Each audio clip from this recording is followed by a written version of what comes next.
And then going back to the kind of the idea of like, I bring more eyes to the listing, I bring more attention to it. So what, right? If you can, I've shot a bunch of houses that are beautiful and they get posted online, they get sent to all these aggregate sites and millions of people see it. House is still on the market because it's $3.5 million. It's a heritage home. Some of the nicest photos I've taken, right? They're right at the top of my portfolio. But that's not selling the house, right? There's all the other things, right? If you take the most beautiful photos of a house in the world and you drive all these people into the home and somebody was murdered in the basement and it smells like cat pee, it's not going to sell, right? The things that sell a house are completely separate from what we do. But all those people who see the house, they see the effort that the agent went into. And quite frankly, if you're just doing 5 bracket, ship it off to an editor kind of photos, I don't care how nicely you do that. That's really not special. That's not adding value to your client, right? Because they can go down the road and find another photographer who does that for $12 cheaper. Welcome to the Spiro Podcast, managing your real estate photography and videography business. With your hosts, Todd Craig and Craig Magrum. Welcome to the Spiro Podcast, managing your real estate photography and videography business. Spiro is a software platform designed to really manage and grow and scale your real estate media business. I'm Craig Magrum. I'm the business development and client care specialist for Spiro. And with me, as always, co-host and Spiro founder and owner, Todd Craig. How's it going, Todd? Craig, it's good to be here. It's good to be back after a couple weeks off, and sorry for the break in programs to you listeners. Thanks for coming back on with us. We had a great week at PMRE and have an exciting lineup for you to kind of give a brief recap of what the conference is all about. So if you didn't make it, stay tuned. Have an amazing guest on today. We will get to that. But if you're new here, thanks for coming in. And if you are not a subscriber, you hear it from everyone, but it does help us out. If you could hit subscribe, we will be notified, or you will be notified of the latest podcast, and it would really help us out on our end. So yeah, we went to PMRE a couple of weeks ago. We talked with Pete Stagel of Servant 360 last week, and he was hanging around quite a bit with us, good friend of Spiro, and thankful to him and just the insight he's given, but made some other really great connections, great networking opportunities at PMRE. And Brandon, the organizer of the event, told us that would be the case. But also, the guy that we're talking to today also gave us some insight before we had made the decision to come to PMRE, and just really thankful for that. And he was spot on with his advice. And Todd, I'm going to let you kind of do a little bit more introduction of our guest today. Sure. So this presentation just really wowed me, and I really just enjoyed everything he had to say. I think sometimes as business owners, not just real estate photographers, but business owners in general, we get in our own head and we tell ourselves some lies, and we think we know what value is or what we bring to a real estate agent. And I think our guest today just really hit the nail on the head, really some great information. I'm excited to welcome Devon Pastorius from Windsor Creative on our podcast here today. Devon, welcome to the podcast. Hey, thanks for having me. Yeah. So Devon, you're actually not too far from us. Our main office is in Lima, Ohio. I'm in Bowling Green, just a little bit south of Toledo. So we're basically shoot right up 75 and across the Ambassador Bridge there. And we're there. You're right in town. Yeah, exactly. So as I mentioned, I had reached out to you. I don't remember if it was, I don't remember how exactly. I think it was one of the Facebook groups. I had seen you post about PMRE, and that was one of the conferences, like I said, that we were looking at maybe attending for the first time. We're kind of new on the scene, and I saw that you were a speaker, so I'd reached out and just asked, your input on that conference and another one that we've been looking at. And I just want to thank you because you responded real quickly and just very helpful and shared your experience with the conference, and it was spot on. So thank you for that. We appreciate it. Yeah, no problem. It was, I'm glad you guys were able to make it out there. It was a good time. Yeah, very good. And thanks for stopping by our booth as well. Yeah, well, you got to go and say hello to everybody, right? Yeah. So Devon, we're super excited to have you on the podcast today. And so you gave a presentation at PMRE that was titled, we help sell homes faster and other lies we tell our clients. And it just really resonated with me. And I know Craig and I had a lot of good conversations about it. So do you want to share just a little insight about your topic from this year? Yeah. So ever since I've started in the real estate business, I kind of knew that walking into a real estate brokerage as a 20-year-old kid or whoever, somebody who isn't a real estate agent, and going, I'm going to help you do your job better. What's going to get me laughed out of a room? I don't know how to sell houses. That's not something I've ever done. And if photos alone sold houses, the top realtors would be the top photographers. What we do has a completely different kind of value proposition than helping with the transaction that occurs in real estate. What we actually do is we help sell the agents to their clients, right?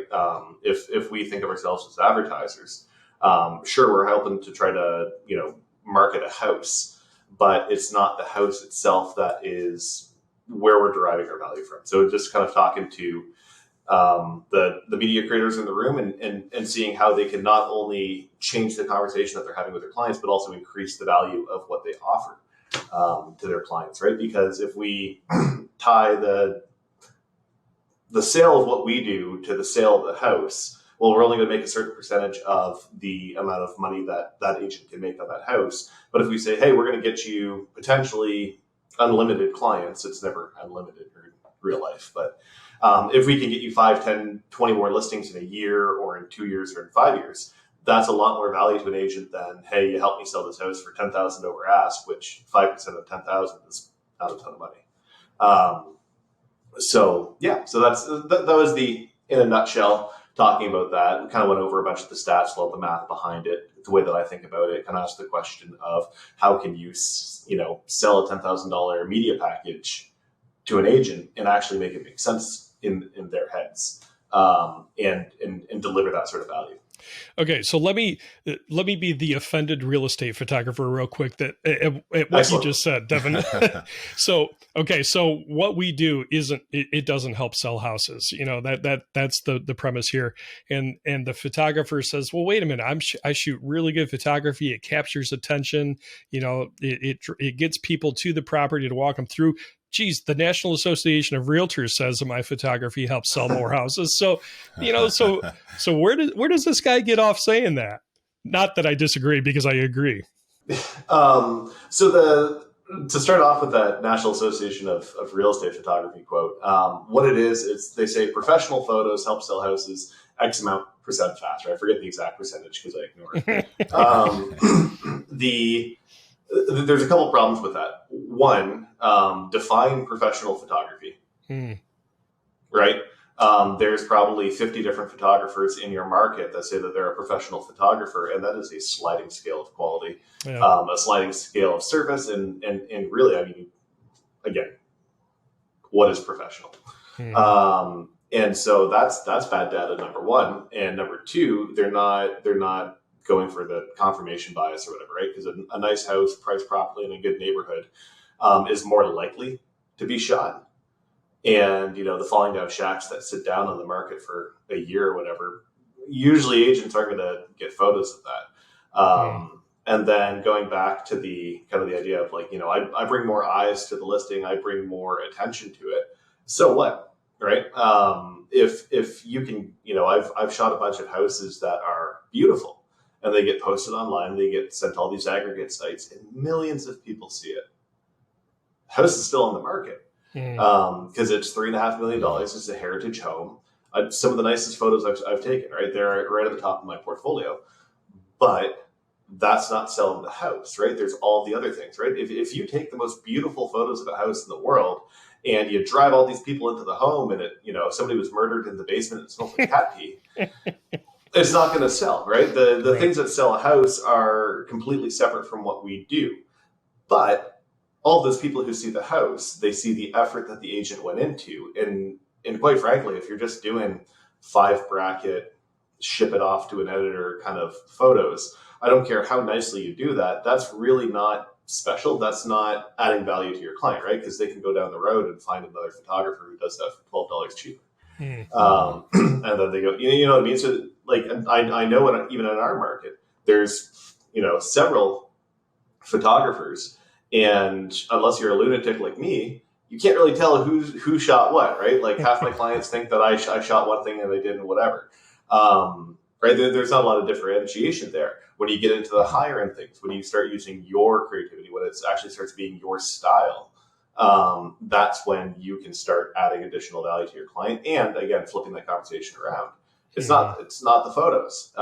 It is what you do with them. It's how you present that agent, and then how they use it as well. Because again, just taking photos of the house, that's a service. The MLS requires it, so good for us. But at the same time, these things here are getting really damn good. So how do we change our value proposition rather than just a guy with a camera and a pair of sticks? Yeah, that's so insightful. And I know you had this beautiful equation that you talked about: a message plus the delivery plus the content, and then an action equals the result. Yep. And I think you just keyed on, so the message. So, and that was one thing can you just clarify that a little bit more? So it all comes down to the message again. So you're saying that we don't go in and we tell agents that we, for the sake of your title, help them sell a house faster. How is your messaging different, especially, for you at Windsor Creative there, to a real estate agent? Yeah, so just to back up a little bit, just kind of basically the idea of any advertisement, regardless of what it's for, right? Whether it's for real estate, whether it's for shaving cream, whether it's for, a PSA, a government politician, whatever. Sure. All advertisements boils down to, the end result is what you want, but to get to that result, you need a message, number one, right? Every advertisement is to give a message, right? This podcast has a message behind it that we're trying to get out to people. And then that message determines your content. And then your content needs to have the delivery method, right? So that's also going to kind of determine your content as well. And then you need an action out of that. Usually it's, go to a website, click something, come on down to the restaurant, whatever the case may be. And then you have your result, right? And so your result and your message for us is where you extract your value. So a lot of photographers, a lot of real estate agents, even for photography and the purpose of photography, the result that they're looking for is house sold, hooray. So they want a nice video, they want a 360 tour, they want some nice photos. Wonderful. And whatever, that's going to be worth however much money at the end of the day for them. If you change the message, though, from I'm going to help you sell this house, which is going to cap you off at whatever the house sells for, a percentage of that for the agent, you're changing the value proposition, right? You're saying now, hey, if if we go out and do some crazy video, or even we change the way that you do your videos on a daily basis, rather than trying to shoot for the moon and do some crazy over the top thing. Now what you're saying is I can help you get more clients.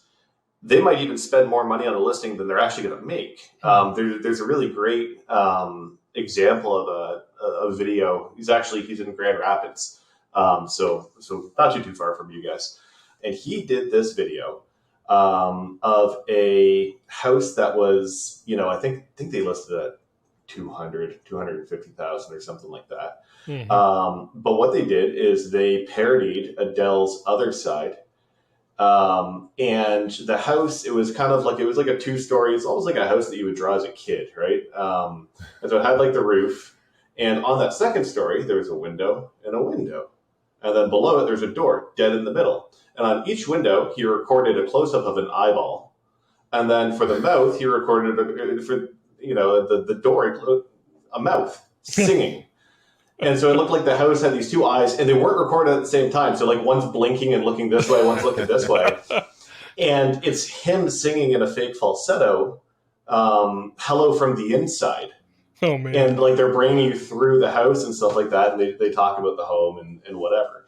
And it is ridiculous. And it got him so many views. And again, a singing house, unless it actually sings, isn't going to sell. Sure. Right? It's not going to sell that house. But I mean, if I lived in Grand Rapids, I'd call that guy. Yeah. You know what I mean? Because that's funny.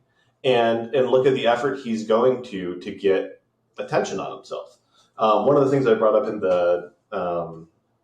in my presentation as well is if you think about your local I'm everywhere sort of realtor, right? He's going to have his billboards, radio shows, jingles, probably every bus bench ad in the city. It just their face everywhere. And I'm sure if he's not your client, your other clients go, that guy. And the thing is that all that advertising, the point of all of it isn't to sell houses, right? He's not like, hey, 123 Happy Street on a billboard. What he's trying to do is get more listings. And that's what every agent's trying to do. Because the easiest thing in the real estate industry's job, the easiest thing to do is to sell the house once you have the listing. But getting that listing is very difficult. And often you're competing with other agents and stuff. One of the crazy things that I've noticed is that I always know when there's a big listing coming up, like a really cool one or something, because I'll get a phone call from 2, 3, 4, sometimes 5 different agents. And they just go, can't really say a lot, but I got a big one coming up, maybe. What can we do? Which took me a long time to get that phone call. But once you start getting that phone call when they're coming to you, that's very interesting. Yeah. And they go, okay, what can we do? And my first question to them is, what's your budget? Because people like to say the sky's the limit, the budget's the limit. Right. And every single time, this has probably happened to me about a dozen times now, every single time I ask that question, he or she who has the highest budget wins the prize. They always get the listing because they go in there and they say, I'm going to spend $10,000 on this listing for marketing it. And what they're not telling their client is not going to sell the house, but it's going to get them the listing. Because of those 12, they sit, because a lot of times they're $4 or $5 million listings, or they're super weird or unique or a heritage, or whatever the case may be. But it's that real estate agent leveraging that listing for their own marketing purposes. Because again, right, like we're in an amazing field for having a built-in audience with built-in content. People love looking at houses, especially if it's their neighbors. So there's going to be an opportunity to get a ton of eyes, and it's just built in, right? Like how many TV shows of houses, and hey, here's a house, and we're going to flip this house, or whatever the case may be. It's just, we love houses. We love real estate as a species. And yeah, so like we have a huge opportunity to leverage all of that. And if all you're doing is going out there snapping 5 brackets and, just in and out the door for $200 or something like that, sure, great. You could probably make a really good living off of that. I know lots of guys who do. But that doesn't sound very fun for 5, 10, 15, 20 years of doing it, right? Kind of the whole point of why I built out the team that I did was because I didn't want to just keep on doing the same thing over and over and over again. And I saw the opportunity to help realtors in their business and help expand their businesses and also do the things that I like to do. And then fund my other projects to get other things off the ground. And so that's why I run the marketing agency now, because I was able to get myself in business to a certain point where I can go, okay, I can hire a few extra hands to do the day-to-day stuff. We have really a smooth machine running. And now off I go to do the things I like to do. Go chase down utility companies to make videos about utility companies, or whatever the case may be, right? Like it's that sort of thing. And again, this sort of thing, it allows you to flex your creativity and allows you to be different and set yourself apart. In preparing for this presentation, I watched a lot of TED Talks and kind of was breaking down what makes an interesting presentation. Because I felt the crushing weight of 350 people in a room who paid good money to be there. Yeah. And I went, I got to make this good. And, I need to deliver some sort of value. Everything comes down to value for them, because otherwise I'm just going to, catch the first flight home after my presentation if I bomb. So I was watching a lot of these TED Talks, and they always left off on an uplifting note, an inspirational note, even if it was some like awful, I got cancer and I'm dying, here's my speech or whatever. There's always some uplifting message at the end, because you can't bum an audience And so my uplifting message, and this is true, this wasn't just me throwing it in there for, to make a good talk, was that our biggest competitive advantage as creatives is ourselves and the way that we think, right? I laugh at a few of my clients who like really let me feather off into the stratosphere with stupid ideas, and then they let me get away with them, and then they pay me for them, which I don't understand. But they do, and it works, and they keep on coming back, which is fun. I've got other competitors in my market, but none of them are going to come up with the stupid things I do. They're going to have their own dumb ideas.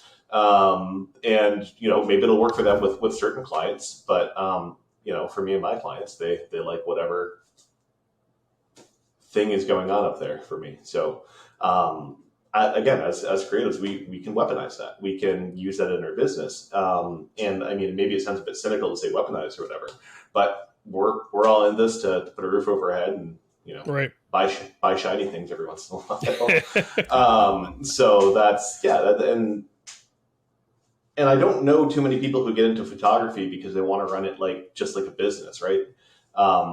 There's a few of those guys out there, and you can usually smell them a mile away. But it does, you know what I mean? Like it's not, you get into this because you're passionate about photography, and you go, hey, here's a way for me to make some money doing it. So if you can actually do the things that you want to do while also providing a service, while also like advertising and stuff, I think that's super cool. And I have no idea what the question was. We just meandered on it here. But it was all good stuff. It was all good stuff. Let me jump in here real quick, Todd. What you just described, Devon, in pursuing the creative side of things is, I actually started to fall into that when I was running my own real estate business, where, I had a formula and we banged out listings, 6, 7 a day.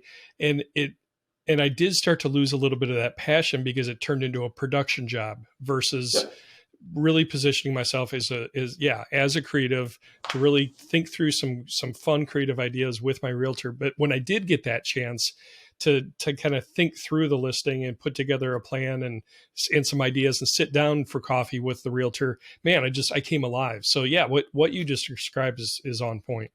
Yeah. Really insightful. I love your passion. It's just incredible. Just as a practical question. So I'm a photographer out there, and I'm trying to say I have my business going, and I'm shooting a decent amount of tours a year, and I'm at 500 tours a year, and I'm becoming that production kind of company that Craig described. Devon, what's a practical first step that an individual can take? They're saying, okay, I'm drinking the Kool-Aid, Devon, I get it. I would love to do that. Like, yes, I want to shoot that $10,000 job or that X amount of job. That's, 100 times what I'm selling right now.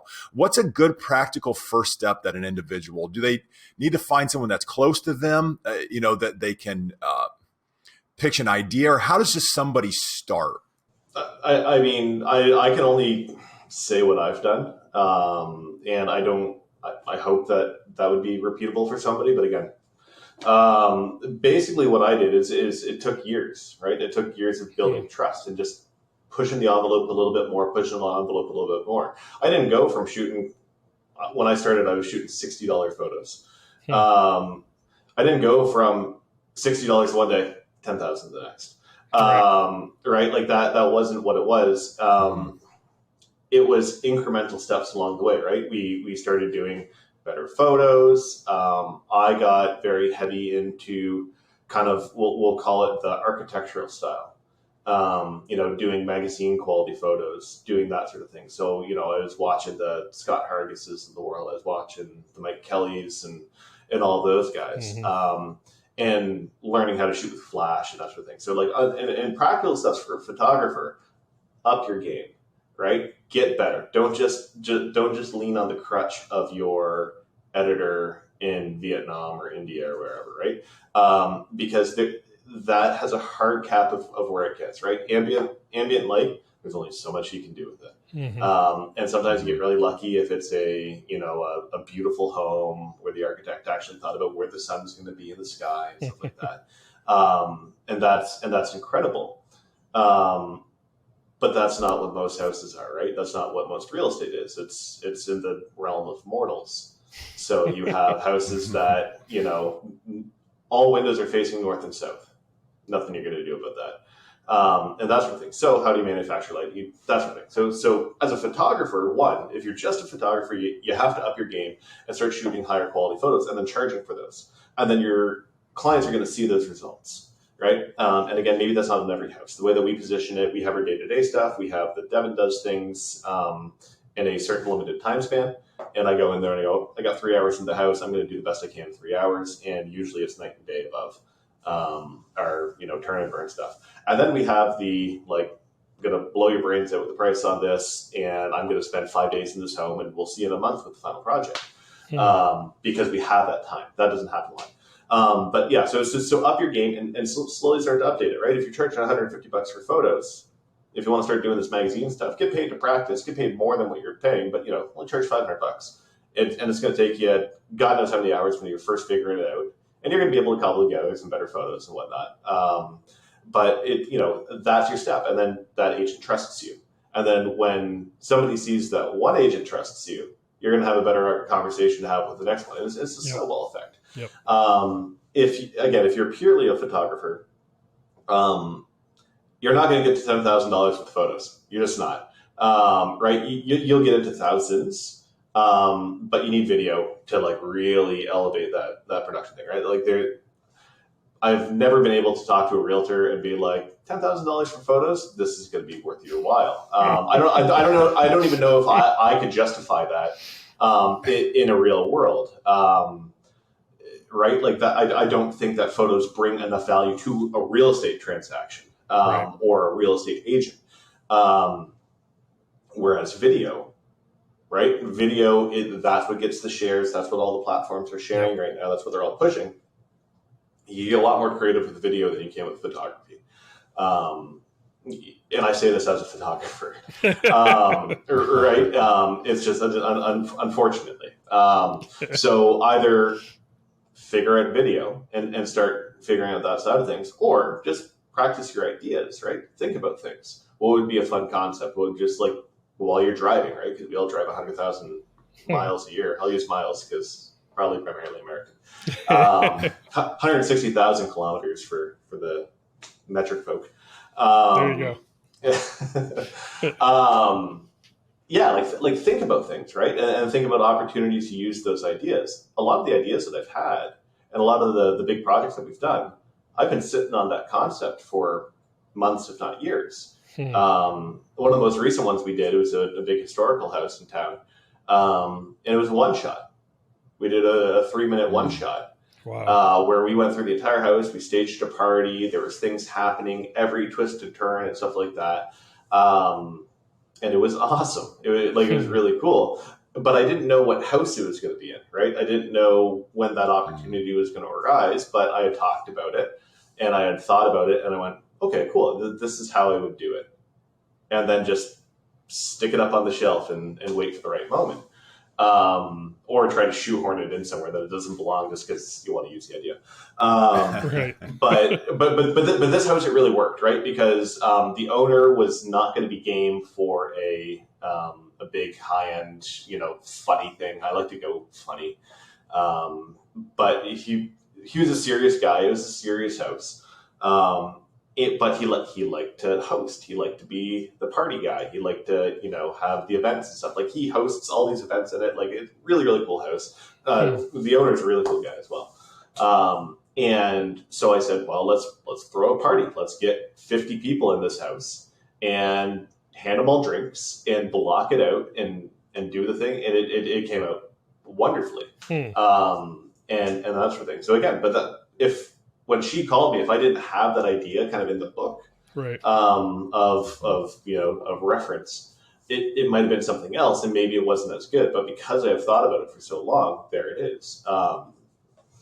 So I think about things, right? Again, we're creatives. You just have to dream, and you have to come up with these sometimes crazy ideas in order to be able to execute them, and also know your limits. Right. At the same time, right? Don't be like, hey, we're gonna get a whole marching band and there's going to be backflips going on, and we're going to have like 7 cameras going on at the same time. It's like, if you've never shot video before, you're not even going to know how to do that, right? But at the end of the day, the idea is the most important thing. Even if your execution's not as good as it could have been, right? If you got Spielberg to direct it, yeah, it's going to be better. But if the idea is really, really, really, really good, like the singing house video, that's awesome, right? And if you can execute it to a point, then it's going to be effective. One of the things I always say is that, like, I don't know where the line is when things go from like cheesy or corny and then like go to being awesome, but I know when I've blown past it. Right? Because you have to go fast, particularly if you're going for comedy or something like that.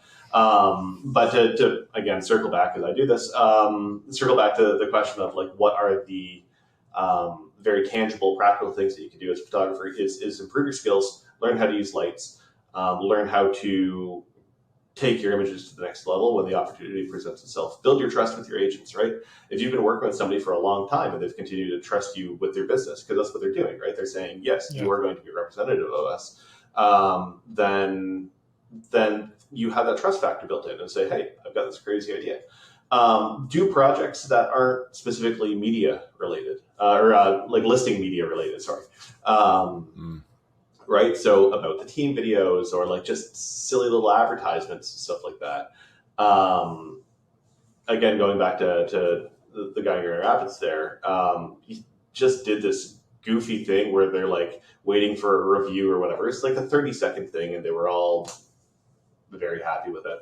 But again, like little projects like that, little things that are going to kind of break the mold of show up to the house, wait for the owner to get the hell your way, and then shoot the home, and then deliver it the next morning at 7 a.m. Little things like that. That's again, it's going to be a gradual progression, right? It took me 8 years to get somebody to say yes to a big project, the way that I'm describing, and then within 6 months, I did 4 more. Oh, wow. Right. And all for different agents. I had the one guy, because we did a rap video for listing. It was very silly. It was awesome though. And so we released this thing, it goes viral, whatever. And then about a week and a half later, I get a phone call from another agent. He goes, Devon, you do video, right? And I go, yeah. Like, we had shot video for him before.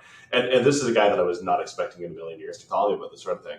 He's like, well, I've been in the Blues Brothers cover band for 25 years. And I want to do Sold Man. I love it. And I go, yeah, absolutely, man. This is gonna be sweet. Yeah. So we like went into a studio, we re-recorded Sold Man. He sang it. And then we did a video, and he just wanted to do like on a stage performing it. I went, no, let's do this better. Let's have more fun. And so there's an old jailhouse in town, and if you've ever seen the original Blues Brothers movie, kind of the opening is I think Jake is the character's name, getting out of prison, and it's this very stylized, slow kind of thing. So we reshot it, shot for shot. They had the car. They had the car with all the bullet holes in it. Like the 2 guys, they were dressed up in the whole get up. And again, they've been doing this for 25 years. They're a performer. So I'm like, this is going to be the easy. And it was like, I've never had a smoother shoot in my life. So we reshoot this thing. We like filmed them going in. Like, again, like we were like looking on one hand at the Blues Brothers frames and then like lining up the camera to get it as close as we could. And yeah, it came out awesome. It went viral. It went huge. And it wasn't even about a listing, right? It was just Bob singing. You know what I mean? Like that's really what it was. But it got tons and tons and tons and tons and tons of traffic and that sort of thing. And he's been running with the Sold Man idea ever since. Like we took some other photos for him and that sort of thing. And yeah, like that was fun, right? Like I had a ton of fun with that. It brought him a lot of value. It was something that he wanted to do as well. Like it was kind of like part business, part just something he's always wanted to do. But I mean, there's a lot of money in vanity. A lot of money in vanity. But I think that's going to be our takeaway quote. There's a lot of money in vanity. Yeah, there is. How much can I avoid my NDA here?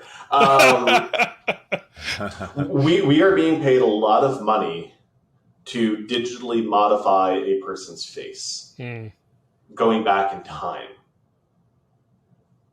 Like in video, like, so we're getting older videos and face sculpting, which is crazy. And yeah, I mean, it's tedious work. It is a lot of hours, but they're well paid hours. And we are bringing a lot of value to that particular client. Yeah. So that's. Anyway, yeah. So let me I'm going to have that quote in my head the rest of the day today. So let me shift gears just a little bit, Devon. For those of you maybe just starting in the middle of the video or the podcast, I'm going back to my radio days. I was going to say our guest is Devon Pastorius of Windsor Creative and Windsor Real Estate Photography. The two most creative names you can come up with.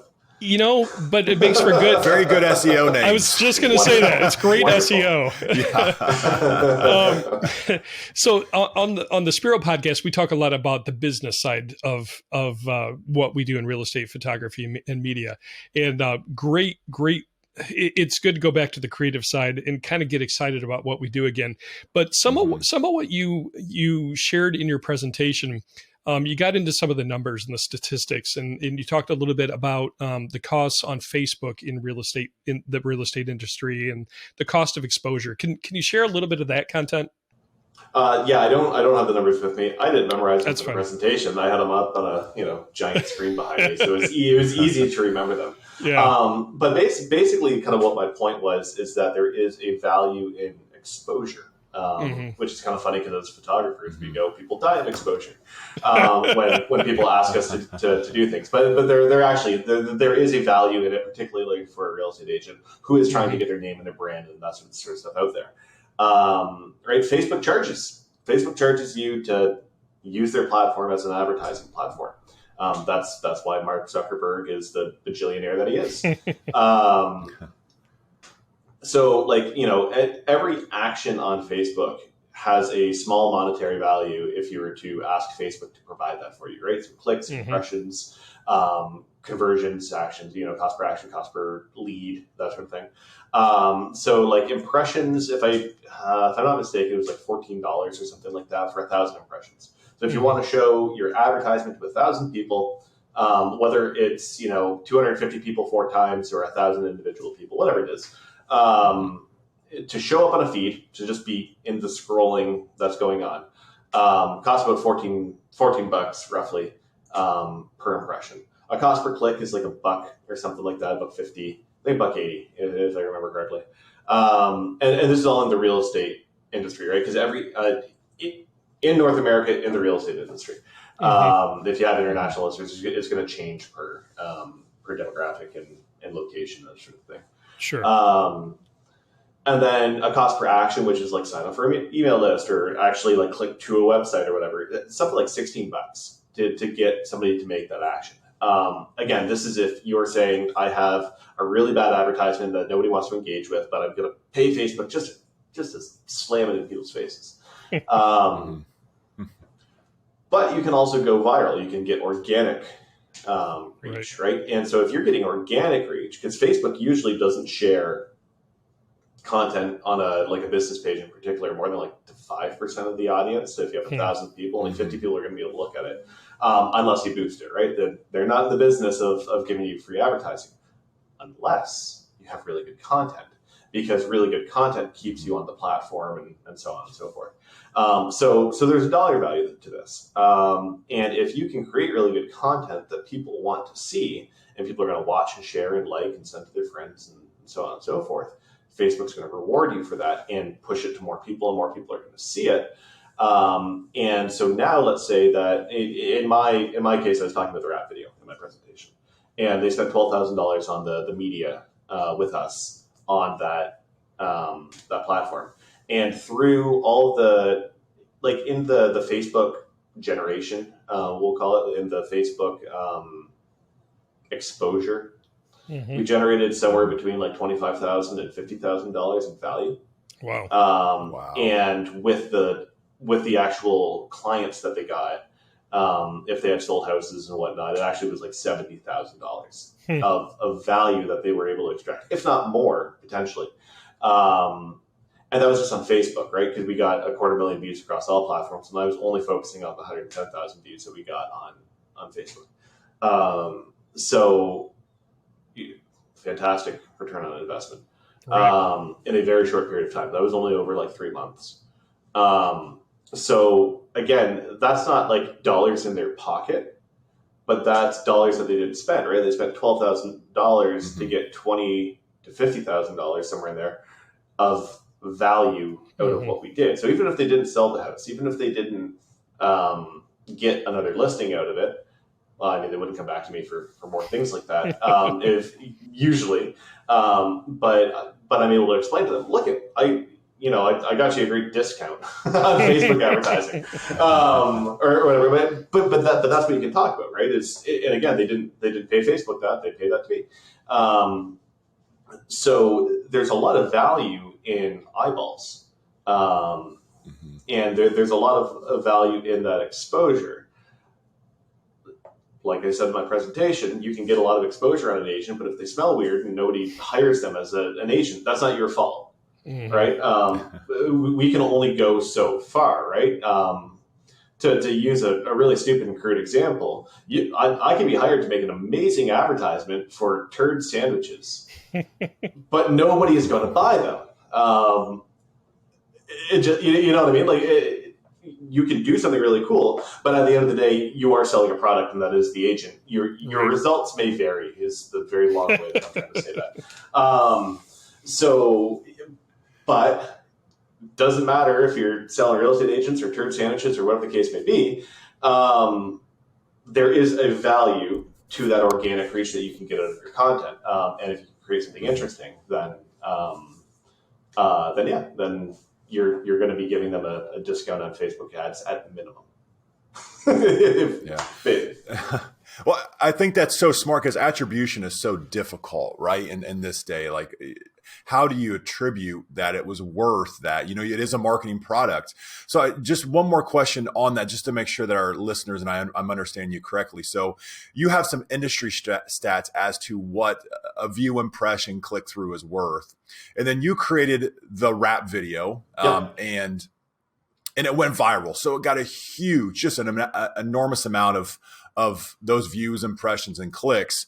And so a way that you took it then back to your client is you showed the client what the video received as far as those impressions and views. And then you basically just multiplied that times what it would cost them to buy that. Is that how you showed the value? Or exactly. So whatever we had, I forget exactly how many impressions it was like 90,000 or something like that, but we had 15,000 clicks, which, I mean, a 25% click rate is insane. Yeah, it is. Like if you're working around like 2.5 to 3.5%, you're kicking ass.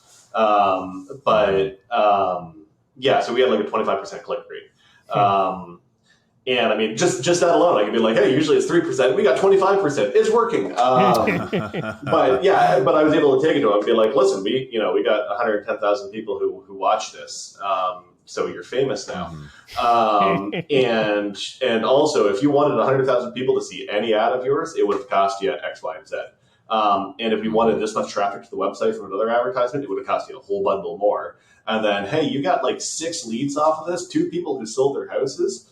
What's that worth to you? And that sort of thing. They're like, yeah, cool. And then they hired us to do all of their branding for them. So that was cool. But yeah, so that's what it is, right? And you can just Google what it is in your industry, right? And this isn't even just like relegated to real estate. They got like fashion and sports and so on and so forth, all the different categories. But real estate is a huge industry.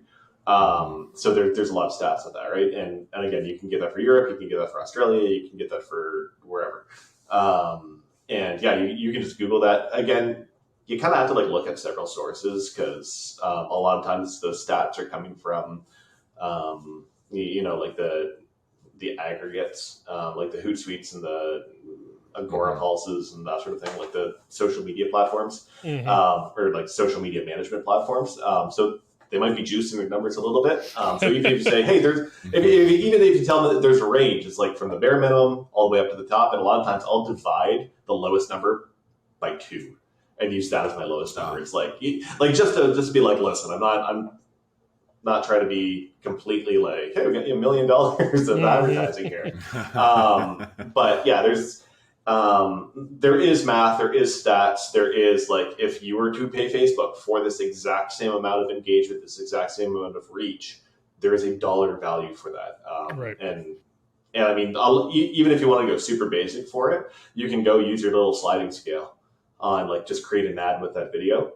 And just don't hit the buy button and be like, I want 100,000 people to see this. And Facebook's going to tell you, it's going to cost this much money. And yeah, so, and then there's other value that can come out of it as well, right? Like we got them a radio advertisement, or not advertisement, interview. There's like an 8-minute radio interview on one of the big channels in town. And it was the puff piece of puff pieces. It basically was 8 minutes of, so you're the greatest real estate agents on the planet. Can you tell us more? But like that is pretty much how it went down. And so again, I was able to find out what they charge for 15 minutes of airtime, and then whatever 15 minus, so it's again, all advertising, all free eyes, we'll call it. Anybody who watches something and you didn't pay them to watch it, there is a value attached to that. Whether you're doing your own ads, whether it's for your clients, whatever the case may be, right? Like in major advertising and PR firms and stuff like that, they talk about, if you can get an interview on a major nightly news station, that's worth $100,000. If you can get, talk on radio or whatever the case may be. Regardless of what you think of him, Donald Trump is probably the richest impression man on the planet, right?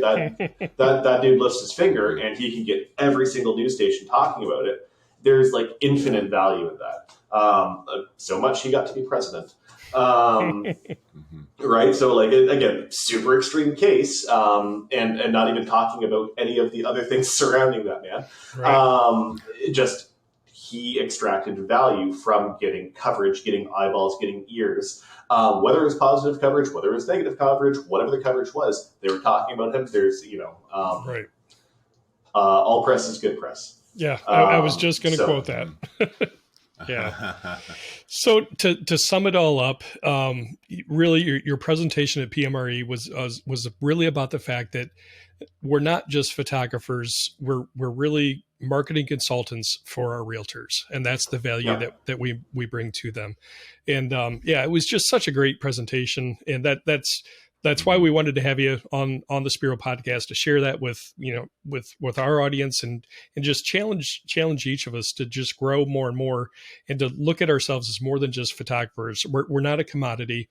We bring value to our clients, and that's what can really separate us from others that are in it just for the photography.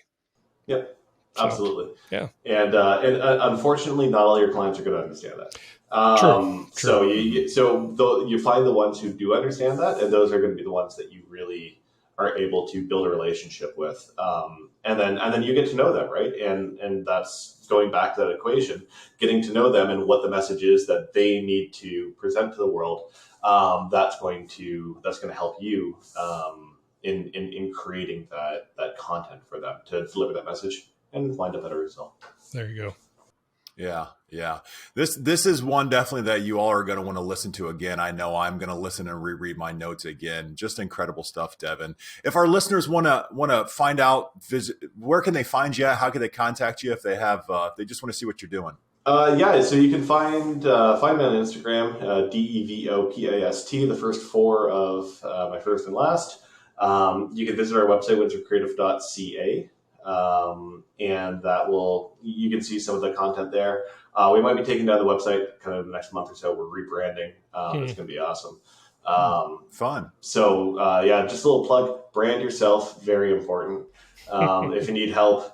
So you can find us at Windsor Creative. Our real estate focused media is WindsorRealEstatePhotography.com. And it's Windsor Real Estate Photography across all platforms, and that sort of thing. And you can also find me on Facebook and shoot me a message. Awesome. There. Devon, thanks for giving us your time. I know you have a lot on your plate, so we appreciate it. Yeah, no problem. It was fun. Well, hey, if you found value in this podcast, which with having Devon on, you had to have, because it was just good content. Share the podcast. Share it with other colleagues that you know are in the business, doing good work, maybe in other markets. We just really want to bring value to the community that we're serving in real estate media. Be sure to subscribe so you don't miss new updates coming. Like it, share it. If you have questions, if you have a topic maybe that you want us to cover and invite a guest on to talk about, we would love your input on that. You can email us at hello@spiro.media. And if you have questions about the Spiro software, you can reach out to that same email address, and either myself or Todd will get a hold of you and we can talk with you about the software as well. Don't forget, if you're watching on YouTube, if you want to listen to it, maybe you're driving in between shoots, you can catch the audio podcast on all the major podcast outlets, Apple Podcasts, Spotify, all of those. And you can catch us on YouTube as well. Leave a comment. We'd love to get a conversation going in the comments. Just things that stuck out to you in Devon's presentation. Share your thoughts. We'd love to hear from you. And we want to thank you for taking time out. We know things are busy. You're running your own business, most likely. So we just want to thank you for taking the time to listen, to watch, and be a part of this community. So until next week, be thankful for what you have, especially in this time of Thanksgiving, and just take a breath. Have a great week. Thank you for joining us for the Spiro Podcast, Managing Your Real Estate Photography and Videography Business. This is a production of Spiro and Wow Video Tours. You can find out more about Spiro's real estate media business management software at our website, spiro.media.